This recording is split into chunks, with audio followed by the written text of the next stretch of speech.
Ustadz, ada pertanyaan, seorang suami bekerja memiliki penghasilan tetap tapi tidak mencukupi keluarganya, sehingga istri membantu berjualan tapi juga tidak bisa mencukupi kebutuhan anak-anaknya yang sekolah. Maka terpaksa istri punya hutang untuk menutup kebutuhan keluarga dan biaya sekolah anak-anak, yang mana si suami tidak mau tahu. Yang jadi pertanyaan, Ustadz, bagaimana jika hutang si istri? Bagaimana jika yang hutang itu si istri tapi suami tidak mau tanggung jawab? Masalah pendidikan suami tidak mau tahu alias tidak peduli. Anak 4, alhamdulillah yang sekolah sekarang masih 2. Jika kita membahas masalah biaya anak pasti jadi pertengkaran. Suami sering emosi.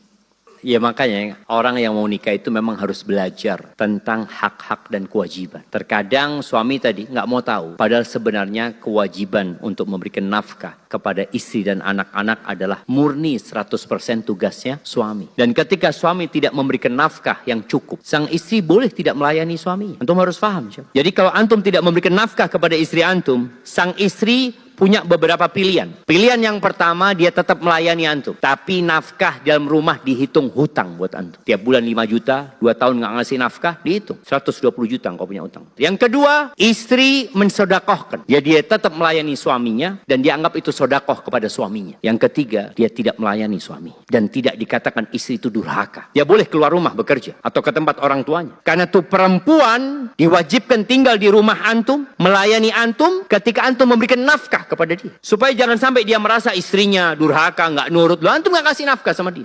Nggak mau melayani antum, Ustaz, nggak ngasih nafkah antum. Itu hak dia untuk tidak melayani antum. Kalau dia melayani antum itu sebagai kebaikan dia kepada antum. Atau dia boleh gugat cerai. Kembali kepada pertanyaan tadi, apa yang harus dilakukan istri ya? Mendapatkan suami yang seperti itu. Maka nggak usah sibuk mengasih tahu suami. Tapi sibuklah engkau membuka pintu rizki dengan cara yang lain. Perbanyak istighfarmu. Jangan bersandar lagi kepada suami. Kuatkan ketakwaanmu. Kemudian maksimalkan tawakalmu kepada Allah Azza wa Jalla. Karena terkadang kita berpikir mencari rizki itu dengan usaha aja. Dan ketika seorang menyerahkan semuanya kepada Allah dan dia sudah ngomong sama suaminya, ya udah selesai tugas dia. Dan boleh jadi memang perlu ada orang lain yang ngasih tahu. Karena ada suami yang merasa nggak pantas dikasih nasihat sama istrinya. Maka tolong para istri kalau ngomong sama suami itu, jangan terkesan menggurui, tapi tanyalah sama suami. Tanya, bang, gimana sekolahnya anak-anak bang ya? Mungkin suami mengatakan, sudahlah kita minta sama Allah. Siap, ajak suami sholat malam, ajak suami sholat duha. Karena di antara yang membuka pintu rizki adalah sholat.